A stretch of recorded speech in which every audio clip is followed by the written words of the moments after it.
I just want to recap some of the big takeaways that have come in from the Chief Minister already. Almost $100 billion in terms of financing is what the Maharashtra government is hoping to do to aid infrastructure development. You've given us a timeline of the new port, operational hopefully in the next 3 to 4 years, along with the airport that's going to be coming up there. Third, Mumbai, which of course is your plan as far as creating the new engine of growth as far as the state of Maharashtra is concerned. What's the status check on that? How soon can we expect that to be a reality? Yeah, of course, I think that's soon going to be a reality. You see, due to, our infrastructure deficit between 2000 and 2014, we lost a lot of IT revolution to cities like Bangalore, cities like Hyderabad, because, Mumbai being an island city, there is huge land constraint and the rentals went shoot up. They went up so high that it was unaffordable for tech companies to locate themselves in Mumbai. But now with our infrastructure push, actually we have connected the new Mumbai to Mumbai with Atal Setu, 22 kilometers sea bridge, and the entire hinterland which we have connected. Now we are creating a third Mumbai between, this Atal Setu, JNPT port and the new airport. And this will be 3 times bigger than the existing Mumbai. And it will be a sort of thematic city where we are actually building an Edu city. In the Edu city, we will be having 10 foreign universities located themselves, out of which 5 are in active dialogue with us. Actually, 5 have already applied. Since we have a non-disclosure agreement, I cannot disclose the names, but they've already... Are they US-based, Europe-based? Yes, US-based, Europe-based, yes, absolutely. I would say that these 5 universities are actually amongst first 100 universities of world.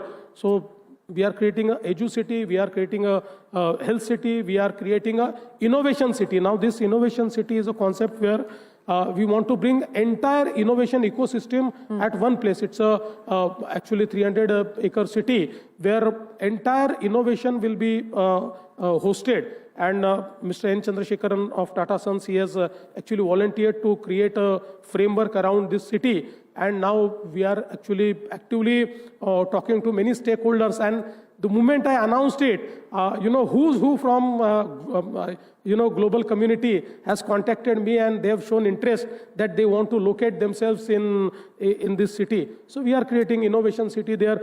You see, new Mumbai and this third Mumbai is already the data center capital of India, because around 60% of our data center capacity is created in this new Mumbai.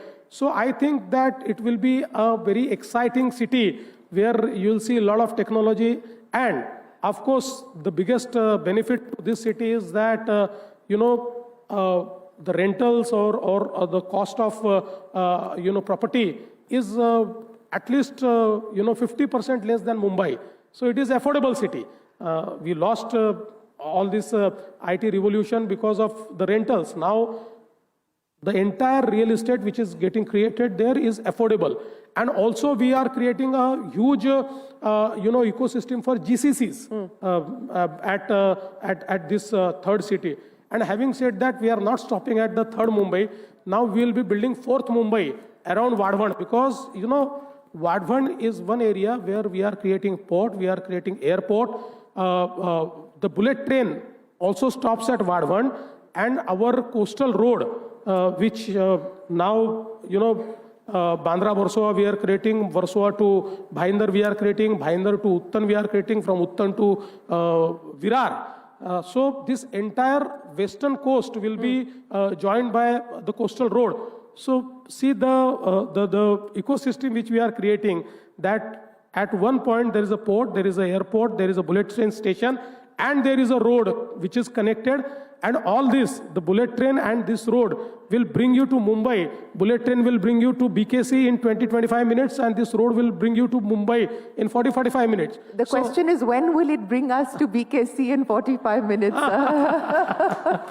See, that is also not very far, because, you see, unfortunately, sometimes politics is very cruel, and between 2020 and 2022, when there was some other government in Maharashtra, they actually literally scrapped the bullet train. But once we took over again, we started it afresh. And today I can tell you that every bit of work of bullet train is being taken up, and it's happening at a great pace. So let's say that by 2028, we'll be able to travel in the bullet train. By 2028? Yes, yes. Is that a commitment and a guarantee? Yeah. You see, from the Gujarat side, they are ahead of us because there was a single government in Gujarat. There was, double engine government. So it never stopped. So Gujarat, they are quite ahead of us. We are lagging behind, but I think now we have actually taken the pace and we'll be able to do it by 2028. By 2028, we should see the bulletin being operationalized. That's a commitment here coming in from the Maharashtra Chief Minister, and that's going to be a big headline as well, Mr. Fadnavis. But you talked about losing out on the IT revolution because the land was not affordable, rentals were not affordable. Let me ask you this in the context of what we're seeing happen as far as other states are concerned. Your colleagues in the state of Andhra Pradesh are virtually giving away land for free. 99 paise, is what the deal has been done with TCS. Are you worried about things like that? Do you see those things as an opportunity? No, I'm not worried because Andhra Pradesh can have anything, but they cannot have Mumbai and Pune. You see, ultimately you need to have Mumbai. Mumbai is Mumbai. You cannot compete with Mumbai. You can't compete with Mumbai.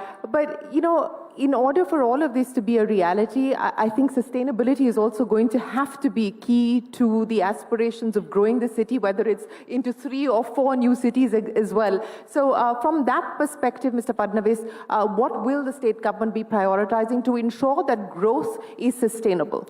Yeah, I think that's absolutely right because, when we grow, the biggest concern is energy because, one of the indicators of growth is how much energy do you consume.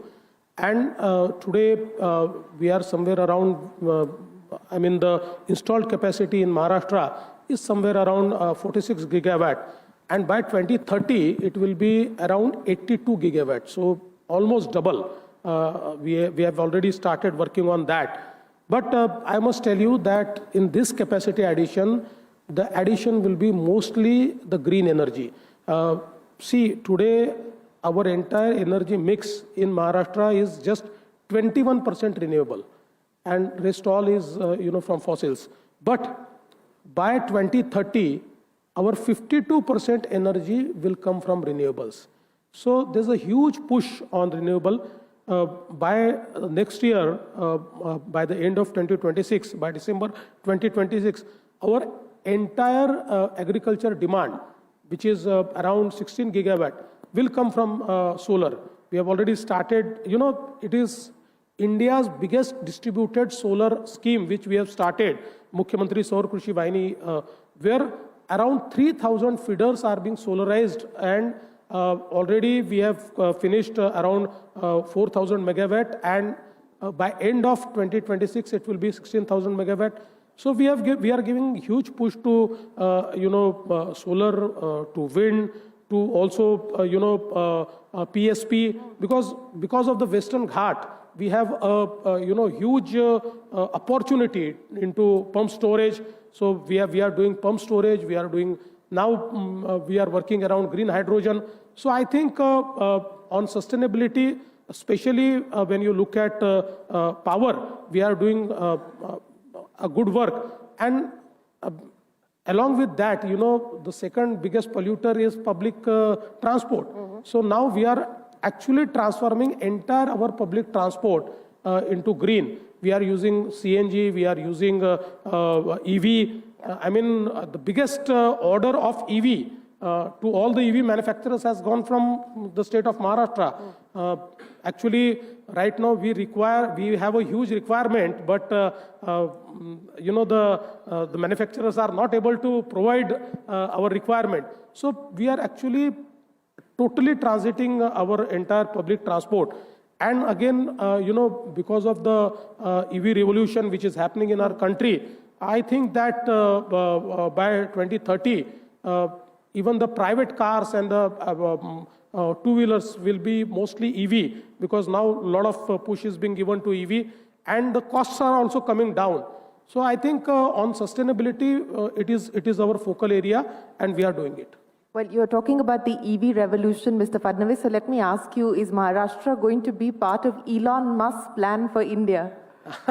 That only Elon Musk can tell, but I hope we should be, and we'll always try, we'll always compete, we'll always be, at forefront to welcome them. But, you talked about supply chain diversification, you talked about the manufacturing opportunities that also present themselves today. In light of that, electronic manufacturing, for instance, big potential area for India. We've already seen exports go up exponentially in the last 2 years. What role do you believe Maharashtra could potentially play in new areas like this, linking it back to the IMEC as well? Yeah.